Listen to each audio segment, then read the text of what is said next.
It's literally them telling me a road not to go down, to not make the same mistake that they have made. They keep me tight. They keep me on my toes. They call me out on things that I'm not doing right.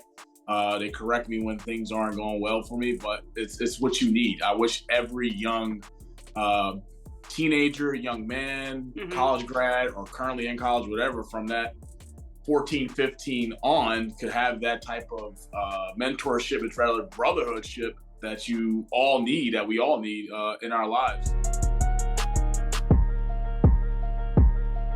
Yeah, TikTok, I'm just rolling on the block. Recently heard that pocket show about to start. Heard that. You should know if entertainment is your goal. You talking sports or travel, yo. This the hottest pod show. Heard that. She got her shoes, everything she says is truth. If you don't know now, you know. All you ever gotta say is heard that, heard that, heard that, heard that, heard that. Look, all you ever gotta say. What's up, Heard That Nation? Listening in the United States and around the world, you are now listening to the Heard That with Marisa Tigney podcast. If you're watching on YouTube, hit the subscription button so that you stay in the know of every new episode and guest that I have on the show. These gentlemen have the hottest show that is on Instagram currently right now. They air their show, The Gentleman's Corner, live on Wednesdays at 9 p.m. Eastern Standard Time. Real men, real conversations, and they are real conversations, which we will dive into momentarily. I am so honored to have with me on the Heard That podcast, John Copeland, Rakia McLean, Monty Moss, and Paul Goldsboro. Welcome to the Heard That podcast. Thank you for having us. Appreciate it. Thank you so much for being here, gentlemen. It's an honor. It's a real treat. I say with the utmost respect that you all are the hottest show on there, because there is not a show like yours that is led by four men. There are many men of color or Black men that have their own show that are very popular in variety slots on television, on streaming services, on podcasts, if they do have one, but not to this level where you have four men of color that have their own show. So I'm gonna start with you, John. Take me back to 2020. Literally, we were all in our house, couldn't do anything. We're going into pretty much the early stages of a pandemic. An incredible DJ that we all appreciate and love to the fullest respect, Derek Jones, D-Nice, to many of us that have been fans of him way back in the day, Boogie Down Productions, in his solo career in his own right, comes on in March.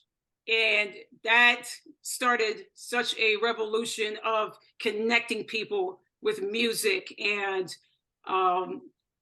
floods of memories of what they had, the good times that they had, and try to forget about their problems. So fast forward several months later, you all come out with the Gentleman's Corner live. So give me the backstory on how you and these three incredible gentlemen who are the co-hosts of the show, how did that idea come to fruition, and how did you come up with the title Gentleman's Corner Live?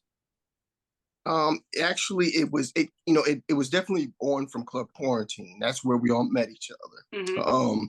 There weren't a lot of guys in there, so because it was just us, we kind of gravitated towards each other. So how it really started was one night, Paul was actually on Tracy, who's Plush Media. He was on her live, and he was actually defending her in a situation where a gentleman came on and he felt it was disrespectful, and he went into this whole thing.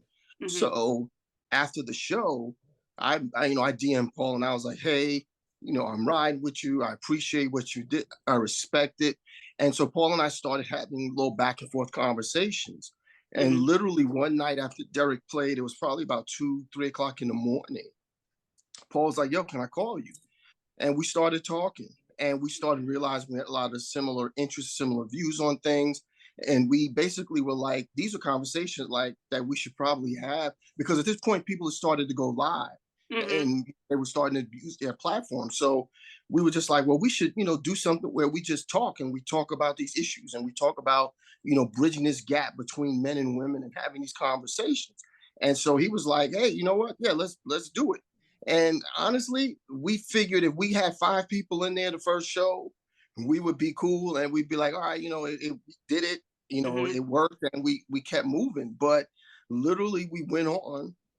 We had 90-something people in the show, and we were just like amazed because we went off, we talked for about 2 hours. And so we were like, okay, well, this is actually kind of cool. And then when we were getting ready to end the show, everybody was like, well, y'all coming back next week. And we didn't think about coming back next week because for us, it was a one-off. We were like, we're gonna be out. And so I was like, okay, well, I guess we're going to come back next week. And then eventually, like maybe about a week or two later, Harlem Ren, who's the guy behind the scenes, he was like, he brought Rakia on. He's like, I think, maybe we should bring somebody else on. And Paul was like, yeah, I've talked to Rakia, and it was something that I think that, would be kind of cool if the three of us start talking. And so we brought him on, and he fit literally. It was the fit was so seamless. It was like we had rehearsed this, and we never talked about any of this stuff before, and we just went in and talked. But he fit right in. Monty, and probably a couple of months later, because we were working with someone and they felt that we needed a younger voice because there was like this older representation, but we needed somebody younger. I had met him on Facebook through his sports talk show that he had, and he actually knew my nephew who played for Seton Hall at that time. So that's how we started conversing. So when she was like, do you have somebody young in mind that would work? Monty was the first person that came to mind. And we brought him on board and he fit. And that was basically how the Gentleman's Corner was formed. As far as the name, Susan, my wife, actually came up with the name. She was actually the one that came up with the name. Yeah. We would try, because one night we were sitting there, we were brainstorming and we're trying to figure out what we were going to call it. And she like, why don't you guys just call it the Gentleman's Corner? And it stuck. And that's where we are. Wow, that is incredible. I did not know she came up with the name. That's really cool. Monty, let me bring you in because as John said, you are, representing the younger voice. And the great thing about you is, I believe, and correct me if I'm wrong, when the Gentleman's Corner Live started, you were still in college. And so the thing I think many people have gotten out of that in the conversations that I always see in the chat is that your journey in your 20s, you got three big brothers, three older mentors, and the mentorship is very important, especially for you going through the early journeys of college and then, graduating from college and then going from there. What is that like to have these three men in your life to literally pretty much guide you? And what has the feedback, part two of the question, what has the feedback been? Have you gotten any from those that are around your age range of, advice that you have gotten from these three guys that they can make applicable to their life? Well, first off, these three older gentlemen have been a blessing in my life. And there was a time frame in 2020 where I was completely remote, everybody was remote, as far as classes from home and all that stuff. And I remember we had a meeting or whatever the case may be. And I was like, I'm just going to take a semester off. I was thinking, I had other things on my mind I was going to do. And Paul literally willed me in and said, look, you have no time to waste. Stay with it, stick with it, keep your foot in the gas. Obviously, McLean, of course, being a graduate as well, was right behind him to support him on that. And John, of course, obviously had no other choice but to be a part of it. So those three guys kind of kept me locked in as far as finishing the mission. And here we go, fast forward. Looking back, obviously, it was a key decision. I mean, it's not like something I was considering. I was actually pretty serious. I was going to take a semester off and focus on some other things due to my situation at the time. But I'm happy it worked out. As far as the feedback's concerned, it's been good. I mean, it's something that's not new to me. I've always hung out with older people, even when I was younger. So these guys being in my life is something that's not, my first rodeo. I never really hung out with guys my age. I always stood out of the pack. So having these three older guys to be able to give me their knowledge and their wisdom and kind of correct me on some things that they have already been through has been kind of huge, because it's literally them telling me a road not to go down, to not make the same mistake that they have made. And to be able to have that leadership and that wisdom instilled in me from these guys has been a blessing, because I've literally prevented a lot of roadblocks I didn't have to go down. So they hold me accountable. They keep me tight. They keep me on my toes. They call me out on things that I'm not doing right.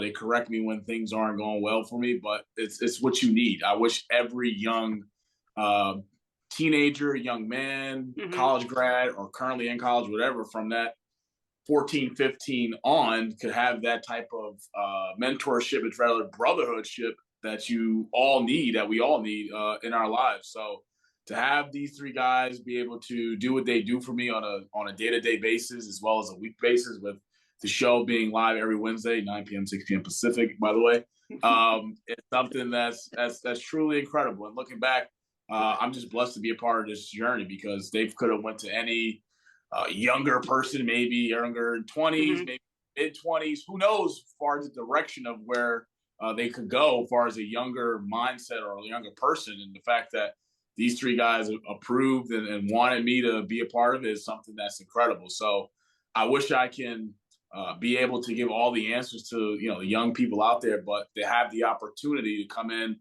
with my mentality and my mindset and to be kind of script free, because it's not like we follow a script every Wednesday. We kind of be Mhm. ourselves, be authentic. That's something that you're not going to see everywhere. And I just wish that every Wednesday when I'm on there, just try and inspire as many as I can. I can't save them all. I wish I Right. could, but just Mhm. one at a time. And hopefully I can inspire the next generation of young men that we have, not also and from an inner city standpoint, but from a whole collective on seeing it through, going through adversity, getting through it, and just overcoming obstacles that life throws at us. Because for me, it's not easy. I'm on my own. I am the backup, but to have Mhm. three guys to lean on, regardless of problems, something I want to talk about, something I'm facing currently, my feelings, my Yeah. frustration, or whatever, and I can call any of them. That's something I think all young men should be able to do. So they're not doctors, they're not professionals, but I know for a fact if I call any three of these guys with anything I have in my mind or my plate, not also would they listen, not also would they give me advice, but they'll also help me get through it, which is extremely important. Mhm. I think the key thing that you said in that is authentic. All four of you all hold such a valuable gift, and it's that you all are true to yourselves and that you all are authentic. And I think that's what draws the crowd to you all. Like John, you had said, 90 people showing up in the chat. It's because they saw something in you four that not only who you are, but how you represent yourself, which is you're not fake.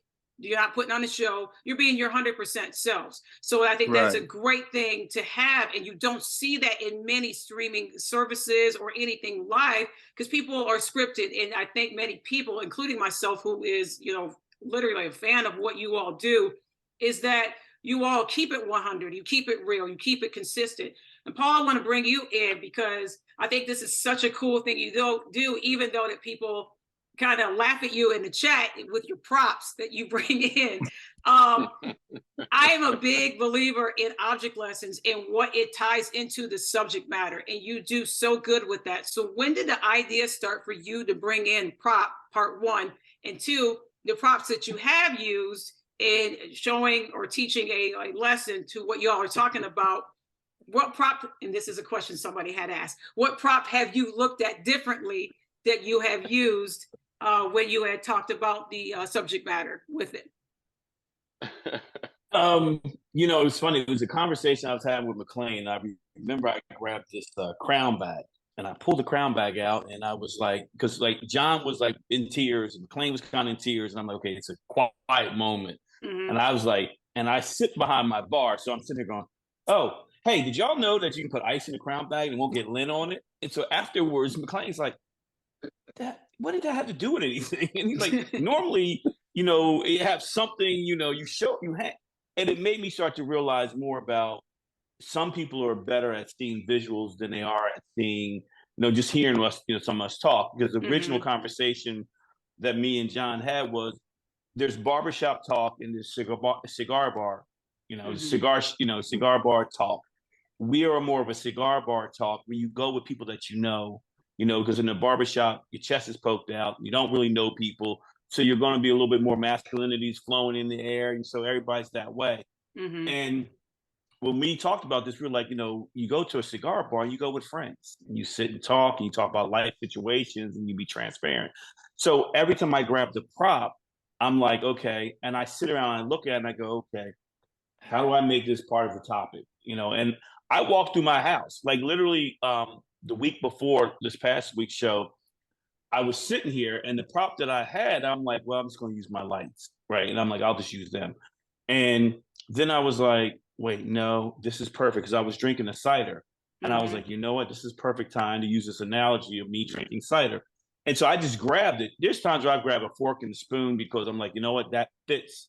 And so I'm spending most of the time all day long going through and looking at things. The one prop that I haven't used in a while, but is the @ symbol, because I had it in here for the longest time because I saw it on 2.5 Men. And I was like, I want one of them. And I walk by this thing sitting in my office all the time, never thought about it. And then when IG started making sure that you had to add people to see them, I was like, listen, if you don't see us, add us. And the original thing with props was I used to dress up because I knew that John going on, John would always go, this ain't my lane. And then we would all go, no, John, this is your lane. No. So I would try to come on when we did like the one-on-ones. I would come on to make him laugh and to kind of loosen him up a little bit, make him feel comfortable. So I would come on dressed as a doctor. I'm Dr. Love. What's going on, bro? And he's looking at me like, John, with his phrase, this is the phrase that pays. Is this what we're doing?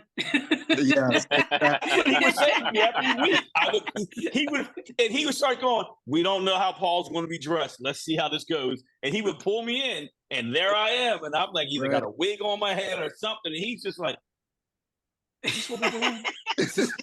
And I'm like, and he's laughing. So I'm like, you know what? He's comfortable now, right? And so the kind of the costumes went into props because it was like, you know what? After having that conversation with McClain, I was like, you know what? You're right. People are visual learners. So it is a good idea to have something that you can say to them as the topic is, and they can see it, you know, and then they understand it a little bit more. Like I really had some great topics this past week, but IG wasn't letting us be great. So we'll bring them back next week, you know, but you know, it's just, that @ one was valuable. The thing, I still look at that thing going, I need to bring this out every now and then but you know, CQ is not as fluent as it used to be. So, you know, but yeah, that was my top one. Oh, that's good. Keep going with the props because they're good. They really are. Appreciate that. Even to get John a good laugh. I know Monty doesn't want to see that. Monty wants me to stop the props. It's not that I don't want to stop. It's just certain props you bring. I just say why. It just makes no sense. But his creativity is pretty special because I think at the end of the day, it's not like something that he, you know, has to do. You know, he just keeps it fluent with having a different prop for a different week for a different topic that we cover. How does he do it? I don't know. I'm pretty sure he has a closet full of props for years, but you know, it's one of those things like when we first, as we were going on, we were rolling and kind of getting this train rolling, kind of figuring ourselves out. I told Paul, I said, dude, we have like 100-something shows in a year or whatever. We barely take any time off. You know, eventually, are you going to run out of props, to cover every Wednesday to have? He just looked at me. He's like, no, I'm not. So we good. So I was like, it's pretty good movement, right? He's like, I got you covered. The suspense is always in the room on Wednesday.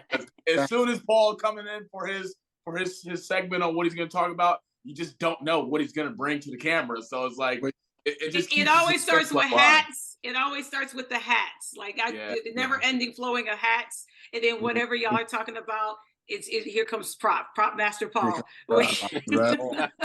Exactly.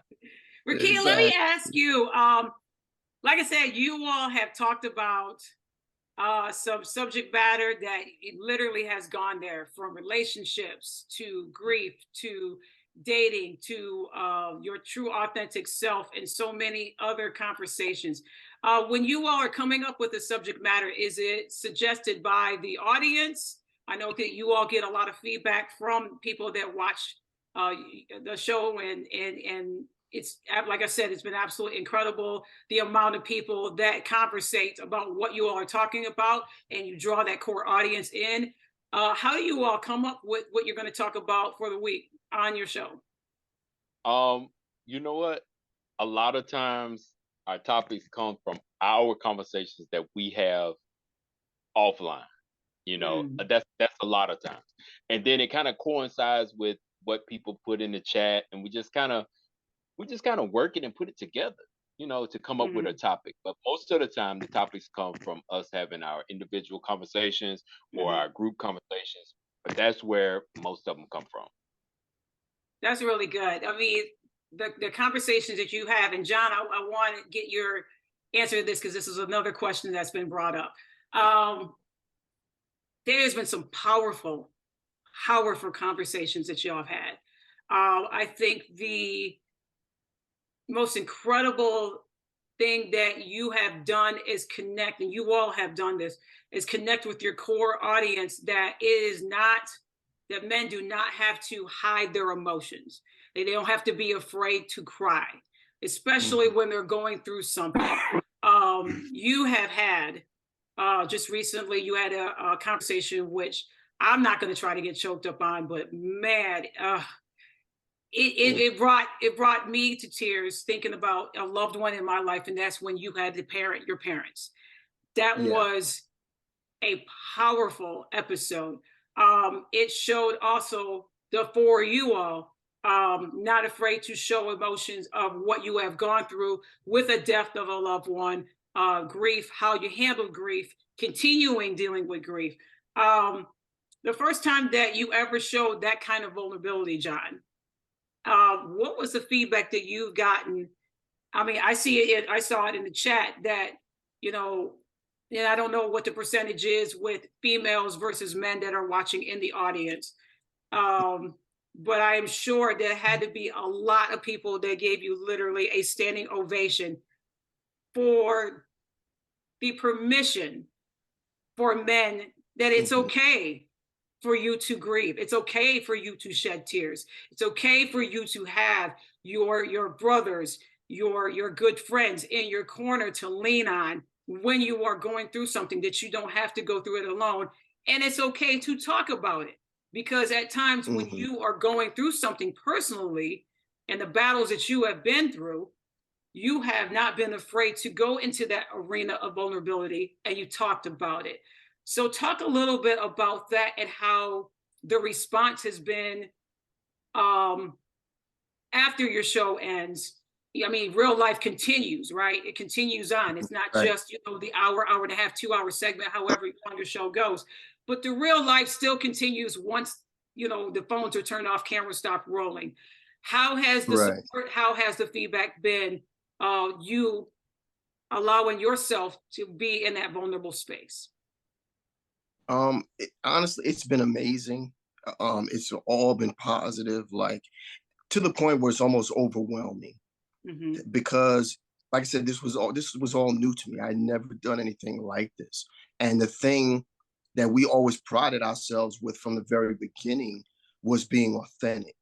And with that authenticity came transparency and vulnerability. And for myself, it was a huge thing because I'm not used to being vulnerable. I don't put myself in those spaces because I've always just been like, you're not, this is where I was raised. You're not supposed to cry. You're not supposed to show that vulnerability. You're supposed to show them. So that was the creed that I lived by.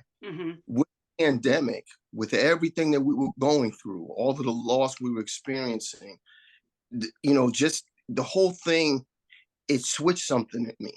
So when we started these conversations and like that, I do remember the first night that I cried, like we were going through it. And it was me talking about Rakia pulling me through the other side in CQ, because at the time I was in such a dark place. And here's this guy that didn't really know me except for my screen name in the club. And he out to me and was like, "Are you okay? I haven't seen you in the club for, a couple of days now, and you're kind of quiet, so are you all right?" And so it touched me in such a way because he, to this day, like I said, my connection with him is a little different because he pulled me out of this dark space. And so when I shared that story with everyone, it was a very emotional thing because it was a very emotional time for me when I was going through it. And I didn't hide that. I wanted people to realize that I was hurting, that I was going through something. And Rakia had helped pull me through that. And it was okay. It didn't make me any less of a man because I cried or because I showed that vulnerability and stuff. And I think it was important. It was important for even women that are raising young men to it's okay for you to show that emotion, to be attached to that. It's okay to be vulnerable. It's okay to be open in that way, because we're conditioned so much to not be that way, and it's Right. wrong. We've been taught that since we were kids. And so for me, and I've had a lot of very vulnerable and emotional moments on the show because I've been through a lot. We've all been through a lot. And some of these topics, like the one with the parenting, it touched home because I was dealing with a lot, like, and it was on my shoulders. And when I was in it, I didn't really have a chance to emote and deal with my emotions and things of that nature. And we had when I came back, this was what we were going to talk about. So when I started this conversation, all of those emotions bubbled up and they all came out. And so for me, it's also very therapeutic when I'm able to have these conversations and talk to my guys and knowing that they're there for me and I can express myself and I can cry, all that kind of stuff. It's therapy for me. It's something I need to do because it's, you know, it's a cleansing for me. So that's why I have a problem sharing myself that way. If I'm feeling a certain kind of way or I'm feeling emotional, that's what's going to happen. But I want it to be okay. I want other people to realize that it's okay. And it's also okay to not be okay. We all run around here acting like we're supposed to be okay all the time and be happy and perfect. And that's just reality. The reality is it's going to be times that you're not going to be okay. And that's okay. And that's why it's important for you to have a support system and have people that you can lean on and talk to help get you through these things. And I have these guys that have helped me through tons of stuff. We've helped each other. We've always been there. If people had any idea the conversations we have offline, the late night talks, the tears that we've shed, the laughs that we've had, you would be amazed because it's not just what you see on the screen. This is life. Like we do this every day. Like there's no day that goes by that we don't talk to each other and check on each other and make sure everybody's okay. So the vulnerability thing has definitely, it's been a great thing. I've gotten a lot of amazing feedback. People have thanked me for it because they wanted, you know, whether they're young men, they wanted them to see it or their husbands or a boy, whatever, that it was okay to do that. And that's what this is all about. Is my thing from the jump has always been, if I can help one person, I'm good. Yeah. And I want to make the world a better place than it was when I came into it. And that's it. From there, Ricky, I want to ask you, because you're an educator. And so you have, you know, you see students come in and out of the classrooms or come in and out of facilities and everything else. From what John said, how do we end the stigma of that? Because John, you had said such a key point that young boys, they, you know, show emotion and fall down, they get hurt, they cry, you know, they get a shot in the arm, it boosters, you know, whatever, they cry, they somebody bullies them at school, they show that emotion. But for some reason, like you had said, they're told to stop crying at a certain age. So with you having seen so many students come in and out of, you know, the classroom and the building, how do we end the stigma of that and allow our boys growing into teenagers, growing into young men, that it's okay to show emotion? How do we end the stigma with that? I know that's pretty much like a heavy loaded question, but John brought that up. It's so vital that needs to, that literally that part needs to end of, okay, well, you're now 10 years old, you're 11 years old, you're the man of the house, you got to stop crying, you can't show emotion, you're getting ready to be an adult. Well, you're 10, you're 11, you know what I mean? So how do we stop that? I would start with Ricky, and if anybody wants to piggyback from that, I would love to hear your feedback. You know, Marissa, I wish I had a solid answer for that, but I don't. But what I can say is, what I try to do, and when I see young men come in, and you can always tell first with the attitude, because it's frustration. You really don't know what that is until you sit down and have that conversation. That's why we always say, when we talk on our shows, communication is the key. You have to have those conversations. Now, we're not saying that they're going to open up the first time you have that conversation with them, but the more that you talk to them, the more that they feel comfortable with you, knowing that you are trying to really understand where they're coming from, then that's when you can really lay the red carpet out and give them some sort of foundation of saying, hey, it's okay like John said, not to be okay, and it's also okay to show your emotional side. Mm-hmm. You know, the stigma is just where guys feel like, well, one, like you said, you can't show your emotions, you can't cry, you know, you got to be the tough guy all the time. Mm-hmm. Well, once you try to show that all the time, especially in the guys that I work with, in my students, even if I'm working with a program or in the classroom, trying to be Superman to everything, Mm-hmm. they don't realize that they're tearing down their inner side because they're trying to be the tough guy. That part, yes. Yeah. You see what I'm saying? So Mm-hmm. once you sit down and let them know that you're really for them, Mm-hmm. that's really the only way that you can really show and say, hey, you can really show your emotions, or you can really, you know, shed tears so that you can feel better. But they're not going to do it until they know that they're in a safe place. Mm-hmm. They're not going to do it. Right. So what That's I good. do is I try to make sure that I interact with each student on a day-to-day basis. Now, you're not going to break that mold with some right off the bat. Some is going to, we've been in school since August. I'm just now getting a couple of them to we want to come and even ask me a question, whether it's pertaining to a lesson or anything, because Mm-hmm. they feel that intimidation. For one, they see this man that's talking to them, and they don't see a man that talks to them daily. That's the first thing. Mm-hmm. Let alone, let's talk about an African American man. Yeah. Let's talk. You see what I'm saying? Mm-hmm. So it's all about your approach. It's how you receive them. And as in education, you have to really learn that you have to receive people right where they are. Mm-hmm. Mm-hmm.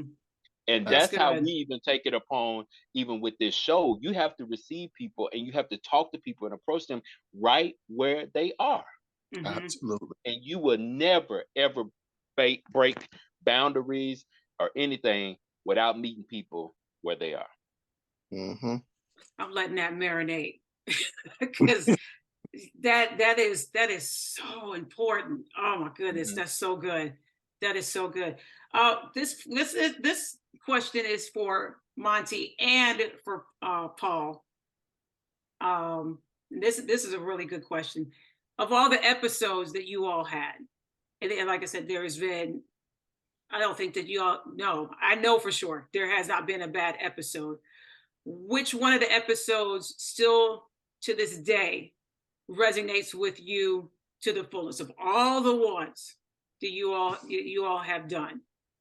Has been the episode that still you're just, you'll either go back and rewatch it, and it resonates with your journey that you're on, because I know you can take bits and pieces from it. Could be not just one episode but a couple. So I'll start with you first, Monty. Well, there's been hundreds of shows. I can't give you all 100 from the start to now. Right. But definitely some of my favorite are always the ones that, for example, our Q&As at the end of the month that we started to put in effect.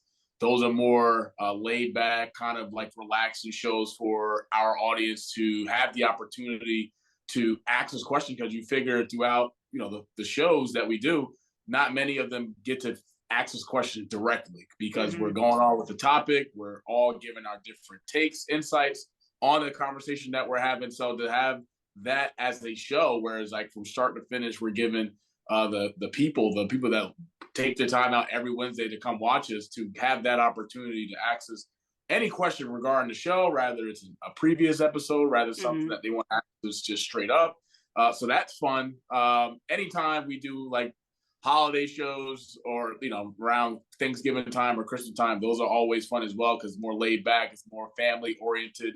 We come up here, we can sip a little bit, we can laugh a little bit, we can just be relaxed, where we as the Gentleman's Corner have just entertaining our audience, because you figure throughout the year we're tackling a lot of topics, rather it's mental health issues, rather it's personal issue topics, rather it's anything regards of something that we know, like when that light come on at 9:00, it's game time, we're locked in. So to have those shows where it's kind of like more laid back, we give the people a little bit of different side of us, because you figure we're always serious on these topics that we talk about because it's really what we prepare to do. And some may say, like, sometimes I may be an a-hole, or Paul may be a mean guy, whatever. But to see the flip side of it, when we have these laid back, entertaining shows for the people where we just come on and just have a good time, that's a side that we try to showcase every Wednesday, but it doesn't always work out that way. But for me, probably one of the top ones that just stand out, and of course, it's something that we did a few weeks ago.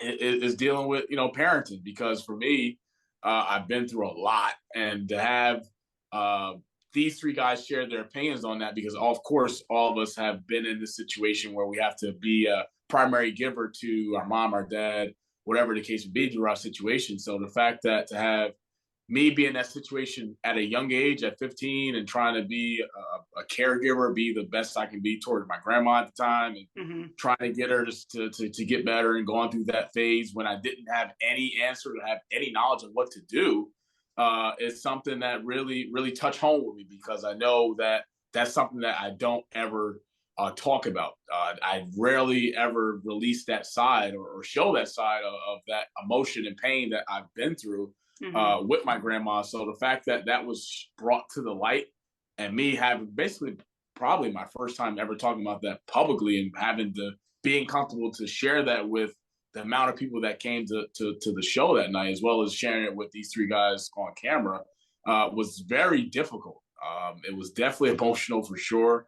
It's something that I didn't want to do, but at the end of the day, when you have three other co-hosts that make you comfortable throughout the night, and having that ability to share your story and share your pain, and share that, and then to have the feedback that they gave to me, as well as the people that watched that night to comment in the chat about some things that they went through that they can relate to, it's pretty special. I mean, we all go through different things behind closed doors when the lights are off.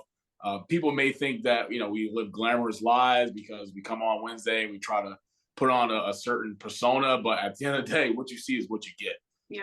We have our good days, we have our bad. I mean, literally, that's just the way it is. There's been times where me personally, when I came onto a show on Wednesday, I'm like, look, I'm not mentally here, but I still have to give all of me, because this is what we all signed up for.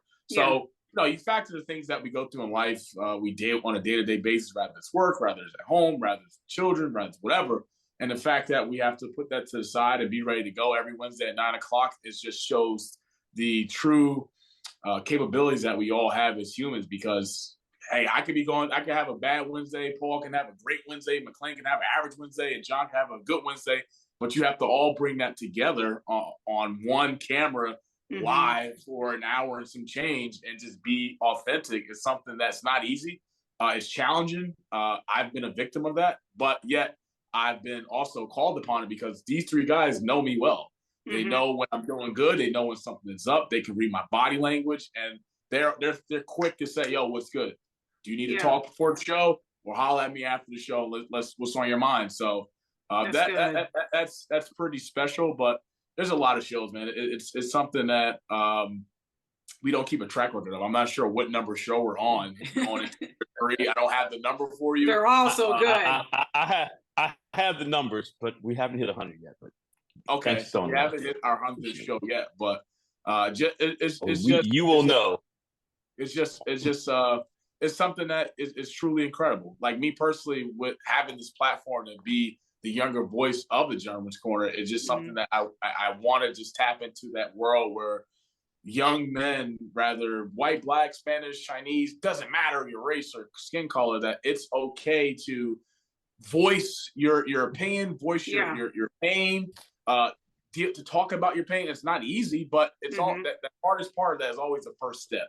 Right. So if I can come on a camera and I can be myself with 3 older guys, my OGs, as well as my people that come out every Wednesday, and talk about some things that I'm only talking about from personal experience. Hey, young man or young lady, it's okay to do that. And it's trying to break that cycle and trying to change the culture. I think going into year 3 with this, that we're doing the right things. We're hitting certain things out of the park, and it's something that we're striving in the right direction. But of course, you wish you can just save everybody and touch everybody. But it's a challenge for me personally because I'm young. I'm trying to figure it out. I'm going through it. I'm getting through it. I don't have all the answers, but yeah, I have 3 guys I can rely on. So how can I inspire or help change another young man's life or mindset on whatever he's dealing with to say, hey, it's okay to, hey man, this is what's on my plate, or hey, can I talk for a minute? Is what I'm going through. So it's not easy, but we're trending. We're trying to do these things effectively, like whereas we can make an impact immediately. And look, let's be honest, out of all the shows, hell, there's some that people may not like, and there's some people that may like it. But at the end of the day, we're just being ourselves. There's no script we're following. So that's something that's truly unique. And to have it to be on the same platform, these 3 guys is truly a blessing. Absolutely, bro. Paul? I'm gonna mirror my light skinned counterpart, as we call each other, light skinned brothers. That, I had talked about my dad passing in January 2019. And I had kind of mentioned it in the show we had maybe a couple of years, I think season 2, maybe season 1, actually season 1, because we had some people on, some friends of ours want to talk about their parents and all. And but the show that Monty's actually talking about, Parenting Your Parents, is when I fully opened up and had to talk about, because I had kind of buried that, of how I had to take care of my dad in his last days. And it was extremely powerful because at the end of that journey, my dad passed, and I had became a parent to my dad, who was always a parent to me. In his last days, I had to be the parent, and having my mom there, because my mom and dad kind of separated, but she came back to help out too. So at the end, my dad's little family of 3 of us, because I'm my only child, we were together in his last days. And, it was really, that was powerful because I never really talked about it. I really never thought about it. And so, going back over that again and releasing that really made a difference for me. Because like John said, it's every week's show is therapy when you kind of can speak about things that maybe you hadn't thought about talking about. But, when we have our staff meetings to go, our creative meetings, as we call them, to go over show topics, these meetings can go an hour, they can go 4 or 5 hours. And these are conversations that in that conversation, we're writing other things down. And I'm always, we know what, that's another topic. That's another topic. So it's like Monty said, we're not professionals, but it's us telling our story. And when you open up like that, and every week when we open up and we're transparent, we're letting people see a side of us. Like John said earlier, we're being vulnerable. But that show stuck out to me because I finally, and it was, the therapy in that show was that I was able to release that finally. I didn't feel that load. Like when that show was over at the end, I didn't feel heavy. I felt good. I felt like my dad was like, you know what? I'm glad you let it go. Because it was something that I had been dealing with, but have been dealing with in like bits and pieces of glimpses of like, I look at myself in the mirror and I look like my father and I'm like, oh God, my dad, and so it was kind of one of those situations. But when I released it all, it's been great. And I got to say, like the CQ community and the GC community, TKBS community has been very powerful for us, man. They have stuck with us, and the message that we do get when we have such topics, and they're seeing us crying and breaking down, and just the messages alone have been so powerful because you find people just supporting you, and they're saying, "Hey, I understand what you're going through." And you don't really realize when we're going through these topics, we don't know who's going through anything on the other end in our audience. Right. So when you get that message back, and you get a message that says, "Hey, you guys really changed my life. You really helped me. I was somewhere where I didn't know," like John said, he was in a dark place where Kia reached out to him. Well, people have been saying that to us since we were at the Hollywood Bowl, and we're like, okay. And I always say this is a spiritual journey because we don't live in the same cities. Right. And we never met each other. We don't have a connector for us except for D Nice playing music. That was our only connector. But there's 4 guys that we've never met each other until last year when we went to the Hollywood Bowl. Well, actually, me, Ricky, and John had met before that in June, but Hollywood Bowl was when the whole crew was there, Ren and Monty, and to be able to grab my brothers and hug them. That was a beautiful first moment. time, that was such a powerful moment when you all met. That was beautiful. I mean, it felt like y'all knew each other, but it was the first time that y'all all got together as Absolutely. 4 people. And oh my God, Yeah. to capture that, and I'm glad that I took a picture of that, and I saw other pictures as well. To see the joy on all 4 of y'all's faces when y'all got together, I can't even explain. I'm tearing up, like I got water in my eyes. To see, I mean, It was amazing. Like we had, it you was know, amazing. you Yeah. talk to these guys every day. We see each Mhm. other every day, but physically we're not in the same space. And Yeah. so for us to be in that space at the same time it was an amazing thing, and it was a very emotional thing because Mhm. it was like 2 years for us to get to that point. Mhm. And so to finally be, like Paul said, to be able to hug your brother and look him in the face and, tell him you love him and all that stuff, it was just an absolutely amazing thing.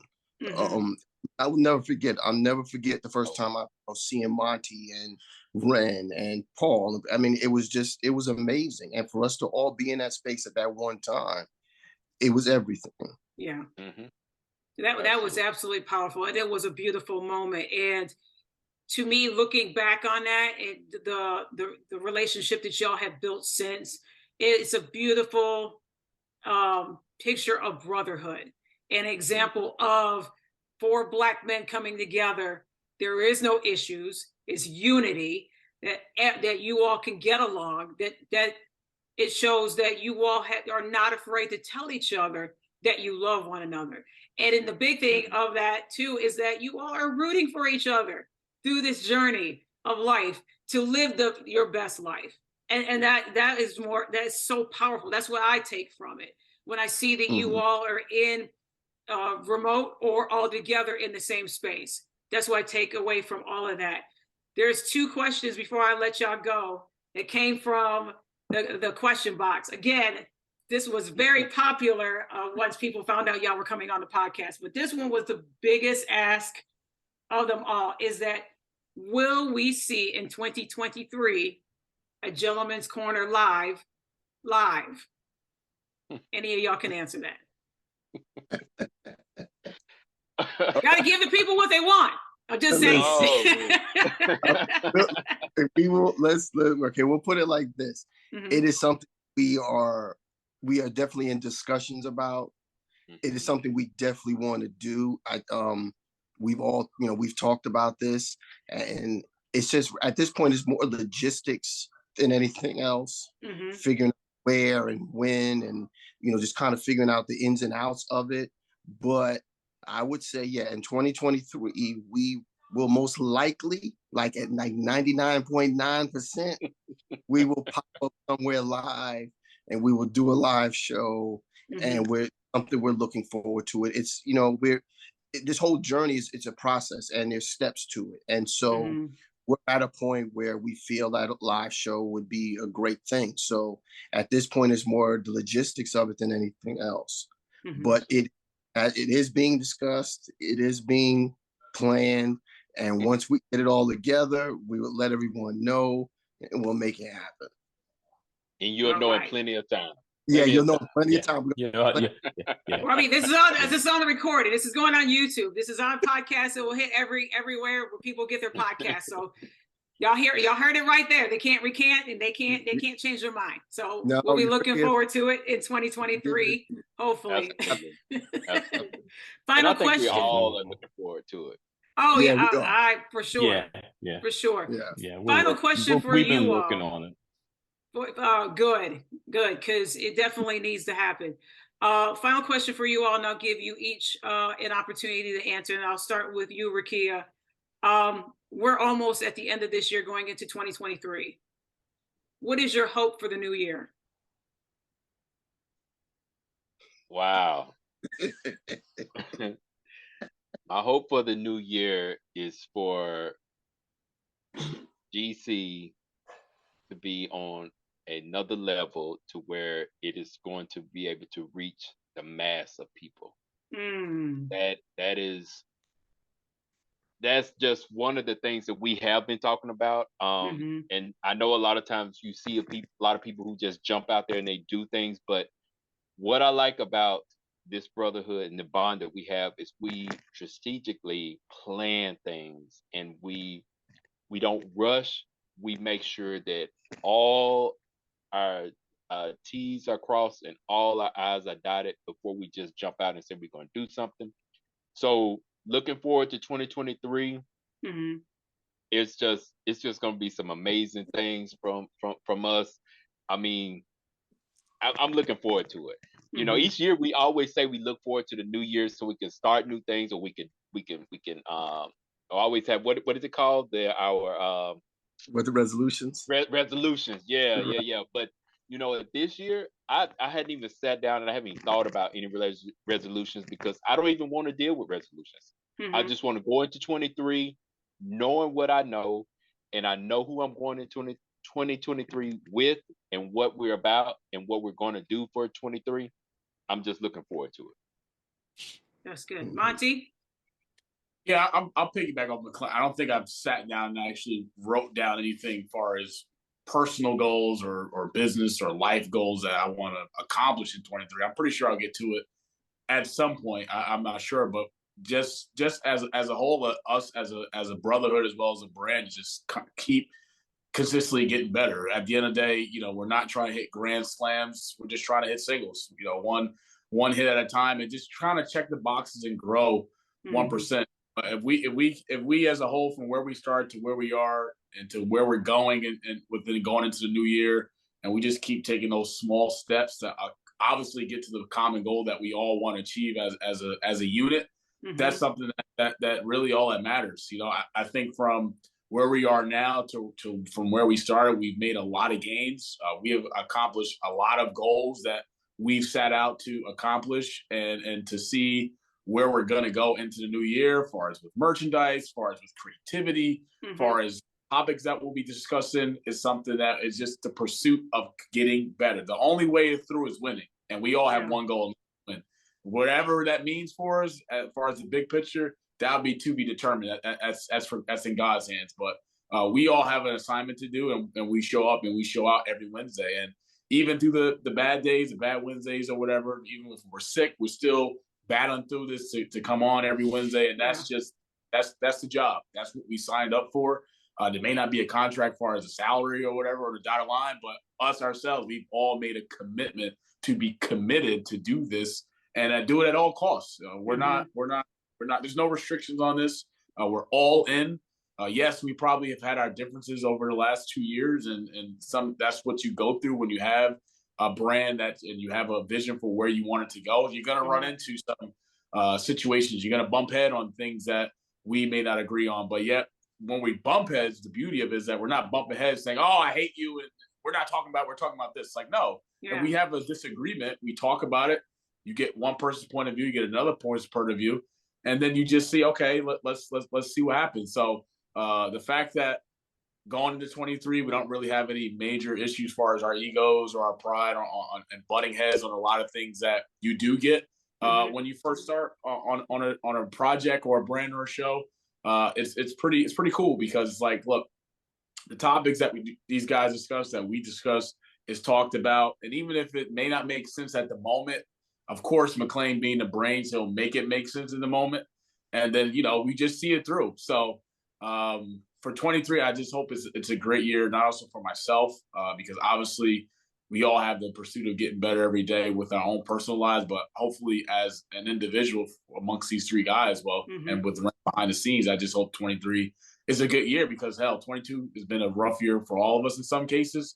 We've been through a lot together, and we've been through a lot individually in our own lives. So the fact that hopefully, God willing, we go into 23 with that, and seeing these brothers smile more, be happy more, be more, do things that they want to accomplish in their own personal lives. Because at the end of the day, we all want to see each other win. And it sucks because you have people out there that pray on your downfall. But for the public service announcement, there is no failing. The only way through. So you got people out there that want to see us fail and that pray on our downfall. But the fact that we all come together on Wednesday and we just do what we do is something that we ain't gonna stop. So the work is still gonna be done. The topics that we're gonna discuss, rather it's good, rather it's bad, rather it's emotional, but you just know that when you look on that camera, unfortunately, we'll speak into existence when you're side by side with your dogs with a mic in your hand and be able to go out there and do what you do. It'll be a blessing. So hopefully in 23, it shall be it'll done. be kind of cool to be on a stage or whatever, a room Yes. where you tap each other's elbows and you can just go out there and do what you do and just be yourself. So I hope 23 is a good year for all of us. It will be. It will be, because you don't said it out loud like a confession. So it shall be. John? Well, basically they stole everything. So I haven't even talked yet. I don't know what I'm going to say. See, I went to you next, as I was waiting for Paul, possibly when he wraps this up, to like pull out a prop or something and, you know, do an object lesson. Who knows? Go ahead. I mean, and yeah, I mean, just to piggyback on what they say, we definitely, I'm looking forward to 2023. I'm looking forward to the GC brand expanding, getting it on a larger platforms, getting it to a larger audience. That is always the goal. Also for us to get better. Like, the one thing that has happened every year since we've started doing this is that we've gotten better and better.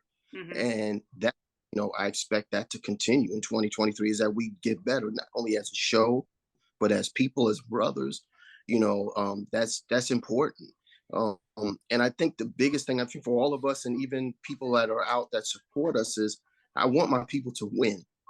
Yes. I think that thing more importantly than anything else. I think, you know, with the pandemic, a lot of good things, a lot of good people have come out of it, and they're doing great things, and you want to see them win. You want to see them be successful. Yes. And so, you know, what's for you is for you.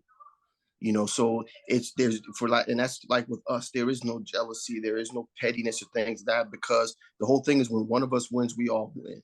Like, that's just how we work. That's how we work as a collective. And so that's what I want for my team. That's what I want for my friends. That's what I want for families, for everyone to win. But it's just, I just want everybody to be better next year. I want everything to be better. I want the show to be better. I want people's health to be better. I just want it to be a better year than 2022 was. And that's all I can ask for. Absolutely. Absolutely. That's good. Bring it home, Prop Master Paul. Okay. So here we go. Here we go. We're going in.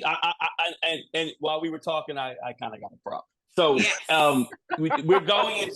We're finishing up season 3, right? Well, not finishing up. We're actually halfway through season 3. We're going into, when we come back in 23, we're going to finish the second half of season 3. And, you know, like John said, we've gotten better every year. Topics have gotten stronger. And as some people can say, the glass is either half empty or half full. But for us, the glass is always going to stay this way, because we always want to make room to grow. So we're never going to be below this level of half, because we're always going to have room to grow in our show. So we want, you know, 2023 is going to bring, you know, I always, and the fellas know this about me, this show is spiritual. There's no way that all 4 of us would have met, or 5 of us even would have ran. We don't know. I said earlier, we don't have a connector.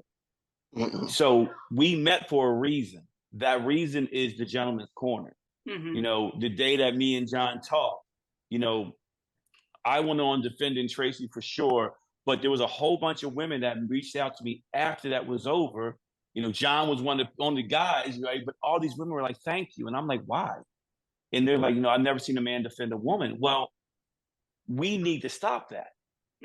And that's what the GC is about. You know, when we put in our flyer, you know, bridging the gap of communication between men and women, it's because a lot of women don't see real men anymore.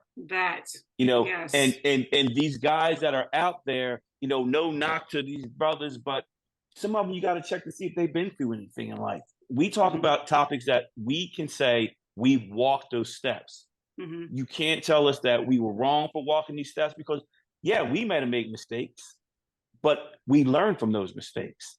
Just like when we came with this show, we learned all the way through to now we got backdrops, you know, we had all kind of things, you know, and, you know, I learned with my props, you know, and like I said, I can come up with a prop now. It's kind of becoming a skill, I guess. I don't know. But the whole idea is that in 2023, this show is going to get larger. It's going to be on a lot of different platforms. It's going to get the support it needs. The words are going to get out there, because this is not our plan. we're just vessels doing what God brought us together to do. And I'm not a super religious person, but I truly believe that, you know, each one of us fit so well together and we never met each other. And now it's like, I can't wait to see my brothers where I can give them a hug. You know, I look forward to our Monday meeting call so that we can get and talk about the show and just catch up with each other. But, you know, this year when we saw each other in Vegas, again, it was such a heartwarming thing. So good. 2023, get ready, because the Gentleman's Corner is coming. They're coming hard. They're coming fast. We still got a list of topics we still haven't got to yet. And, you know, people keep sending us stuff, keep sending it to us. And at the end of the day, like Monty said, we're here to stay. And this is it. And because we are the new voice for the culture. And we will be one of the new voices of the culture. And this is what we are. And at the end of the day, we are the new voice for the culture. And this journey has been amazing. I love these brothers. They brought a lot of, you know, security in my life because I'm an only child. So these are my brothers. I look at them, these are my brothers. So 2023 is going to be amazing. It's going to be amazing. What we have in the works and what we are doing is going to be amazing. And like Monty said, get your merch. So we appreciate you getting your merch. So get your merch. It is done. It is so. And I want people to follow you. I want them to stay connected with you. John Copeland, tell the people how they can stay connected with the Gentleman's Corner Live. Where are y'all on social media? On social media, we definitely want people to follow the Gentleman's Corner Live page on IG, and it is the Gentleman's Corner Live. So please follow that page. The show is broadcast from my page, which is John Copeland Jr. 23 on IG. So we're on every Wednesday, as Monty said, 9 Eastern, 6 Pacific. So whenever you see me go live on Wednesday, you know that the show is going to be there. If you're new to the Gentleman's Corner, just know that it's a safe space. It's a judgment-free zone. You can come in and just watch the show. You can join in the chat, introduce yourself to people. You can ask questions. We welcome everyone to come in, tell your friends about it, join us. Our biggest thing in every show is we want you to be able to take something away from the show that you can use in life. And that is our goal. So I'm looking forward to seeing a bunch of new faces and new names come in and us to continue to grow this. It's going to continue to grow because you four bring in authenticity to the platform that is needed. It's refreshing. You are honest conversations that happen, realistic conversations that people can talk about, that they can gravitate to. But you four, please realize this when I'm saying this, and from the folks that I have communicated with, you four, you don't need a degree to be a lifesaver. You don't need a degree to be a friend. You don't need to have a doctrine to be someone that is honest, a good-hearted person. And you four bring that to the table on your camera, off the camera. I'm proud to call you friends. I'm proud to call you my brothers. Rakia, John, Monty, and Paul, thank you so much for this amazing, impactful conversation. I look forward to seeing what you all are going to do and continue to evolve with GCL. And I'm going to hold you to it as we pinky promise through the screen, because I feel that you all are going to go live somewhere soon. So I'm definitely going to make sure that my money is ready to get a ticket. There we go. Oh, awesome. Thank you so much. Just thank you for the love and thank you for having us. Absolutely. Thank you so much for coming. Thank you for having us here. Always. Thank you for having us on. Oh, you are very welcome. It was an absolute honor. And thank you for those that are listening and watching. We appreciate you. And as I always end the show, take care, stay safe. We are out of here.